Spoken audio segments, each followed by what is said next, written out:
आज mid day के अंदर मार्केट ने रिवर्सल जरूर लिया है, लेकिन कल्याण ज्वेलर्स में रिकवरी के कोई साइंस नजर नहीं आ रहे और आज लगभग 13% स्टॉक टूट चुका है। रीजन क्या है इसके पीछे? कोई मेजर रीजन आपको कहीं नहीं मिलेगा, लेकिन बहुत छोटे छोटे माइनर रीजन है जिनको हम समझ सकते हैं कि हाँ, ये माइनर रीजन की वजह से थोड़ी बहुत गिरावट आ सकती है, बट इतना बड़ा फॉल आने के पीछे कोई बड़ा रीजन नहीं है जो अभी अवेलेबल हो पब्लिक डोमेन के अंदर। लेकिन जो भी चीजें उसको हम यहां पर डिस्कस करेंगे प्रॉपर तरीके से। I am NISM 7 certified. Subscribe जरूर कर देना। शुरुआत करते हैं आपकी इंपॉर्टेंट खबरों से जो कि कल्याण ज्वेलर्स से रिलेटेड है। कल्याण ज्वेलर्स 13% आज के दिन ड्रॉप करता है। लगातार पिछले 8 सेशन से स्टॉक में गिरावट है। प्रमोटर ने रिसेंटली 2.36% के आसपास का स्टेक एक्वायर किया था फ्रॉम वारबर्ग पिंकस से 2024 अगस्त में 535 के प्राइस से, और 535 जहां पर प्रमोटर ने बाइंग करी है वहां से स्टॉक अभी काफी नीचे है। ठीक है, तो लगभग डेढ़ साल लगभग हो चुका है। आप यहां पर मार्क कर लेना, 1.25 साल के आसपास प्रमोटर की खरीदारी के बाद शेयर में गिरावट आई है। प्लेज भी प्रमोटर ने किया था पिछले 1 साल के अंदर। जो प्रमोटर का प्लेज है वो भी आपको यहां पर देखने को मिल जाएगा। ये है प्रमोटर का प्लेज। पिछले साल 2024 के अंदर प्रमोटर का प्लेज 19.32 पर था, और दिसंबर होल्डिंग जो अभी आपकी आई है वहां पर आपको दिखेगा 24.89। ऑल दो पिछले 3-4 क्वार्टर से कंपनी का प्लेज डाटा सेम है, बट साल भर साल के अंदर कंपनी का प्रमोटर प्लेज भी इंक्रीज हुआ है। लेकिन ये कोई बड़े रीजंस नहीं है गिरावट के पीछे कि भाई हम उसको जस्टिफाई करें कि ये छोटे छोटे रीजंस की वजह से गिरावट आई है। ये भी कोई मेजर रीजन नजर नहीं आता है। गवर्नमेंट ऑफ सिंगापुर ने मार्जिनली अपना स्टेक जो है कट किया है पिछले 12 महीनों में फ्रॉम 2.01% टू 1.75%। ये भी कोई बड़ा रीजन नहीं है। अगला पॉइंट आता है मोतीलाल ओसवाल। इन्होंने अपनी होल्डिंग इंक्रीज करी है दिसंबर 2025 में 6.3% से 0.905% पर। तो ये कोई बड़े रीजन नहीं है कि किसी ने छोटा मोटा माल बेचा या किसी ने छोटी मोटी क्वांटिटीज बाय करी है। ये कोई बड़े रीजन नहीं है कि शेयर में इसकी वजह से गिरावट आई या बड़ी तेजी आई। तो रीजन क्या है? अब एक चीज यहां पर सुनना, कंपनी ने क्या किया था यहां पर, क्लोजर की अपडेट कंपनी ने जारी करी थी। कंपनी क्लोजर और कैंसिलेशन पर काम कर रही थी 2025 के आखिर के कुछ महीनों में। कहां पे? गुड़गांव शोरूम में कंपनी अपने जो है प्लान्स बना रही थी क्लोजर आउटलेट को क्लोज करने की और कुछ नए आउटलेट को खोलने की।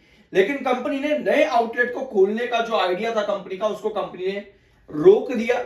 वेयर एज कंपनी ने साउथ एक्सटेंशन दिल्ली में अपने फ्लैगशिप शोरूम जो है वो रीडिजाइन भी किए और वापस से रीलॉन्च भी कर दिए 17 जनवरी 2026 की ये खबर है। अब ये खबर पॉजिटिव है, ये वाली खबर नेगेटिव है कि कंपनी ने अपने आउटलेट्स इंक्रीज नहीं करे। जो कि कंपनी का प्लान था उसको कंपनी ने कैंसिल किया, और जो पुराने कुछ कंपनी के आउटलेट्स है उनको कंपनी ने क्लोज किया है आपके साल 2025 के आखिर तक। तो ये हम अपडेट मान सकते हैं कि ये एक नेगेटिव अपडेट है, बट स्टिल इतना बड़ा इंपैक्ट नहीं मिलना चाहिए था। ये अपडेट उसके पॉजिटिव में आती है तो इसका पॉजिटिव इंपैक्ट मिलना चाहिए था। यानी कि अभी भी कोई क्लैरिटी नहीं है यहां पर कि क्यों गिरावट इतनी बड़ी स्टॉक में बनी हुई है। मार्केट एक्सपर्ट्स का क्या कहना है?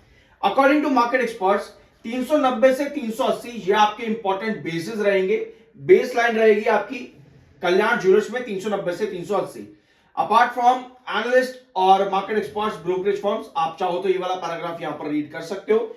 मूविंग एवरेजेस आपको यहां पर मिल जाएगी 20, 50, 100 और 200 EMA पर, जहां पर आपकी लॉन्ग टर्म ट्रेजेक्ट्री आपको देखने को मिल जाती है कि स्टॉक में अगर 20 EMA ब्रेक होता है तो 200 EMA के अंदर आपको क्या लेवल्स देखने को मिल सकते हैं चार्ट पर। इनको नोट जरूर कर लेना, ठीक है।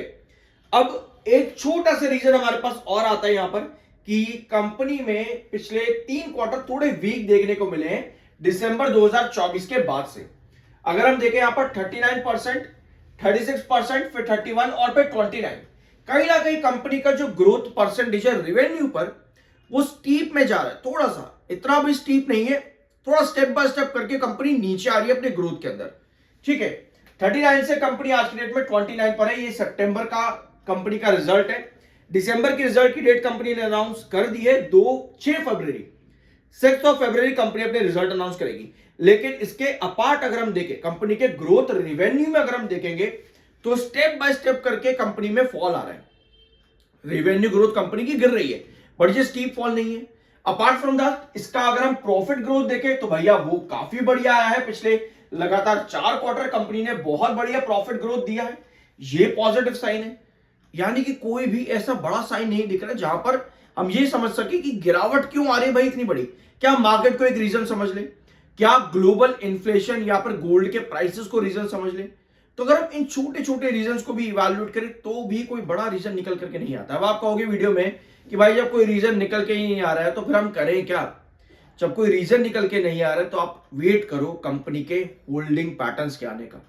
कई बार क्या होता है, पब्लिक डोमेन में कई सारी चीजें कंपनीज प्रोवाइड नहीं करती, तो आप उन चीजों का वेट करो। अगर आप एंट्री इस कंपनी में करने जा रहे हो, देखो भैया कंपनी क्या अपडेट देती है, कोई क्लैरिफिकेशन कंपनी की तरफ से उस चीज पर नहीं आ रहा है, तो आप इंतजार करो कि भैया कंपनी में गिरावट है तो क्यों है। हम इसको एक बड़ा रीजन नहीं मान सकते कि रिवेन्यू में कंपनी में 10% के आसपास का ग्रोथ आया है पिछले 4 क्वार्टर्स के अंदर।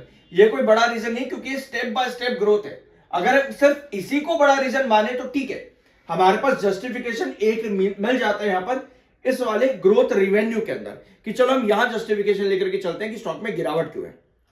लेकिन अगर आप स्टॉक की गिरावट भी देखोगे, यहां पर फॉल जो स्टॉक के अंदर है वो आपका मेजर फॉल आया है सितंबर के क्वार्टर के बाद में, जब कंपनी ने सितंबर के रिजल्ट दिए, जहां कंपनी का 29% का ग्रोथ है और पिछले 4 क्वार्टर में ये कंपनी का वीकेस्ट ग्रोथ है। 4 भी नहीं बल्कि 5-6 क्वार्टर अगर आप देखोगे यहां पे,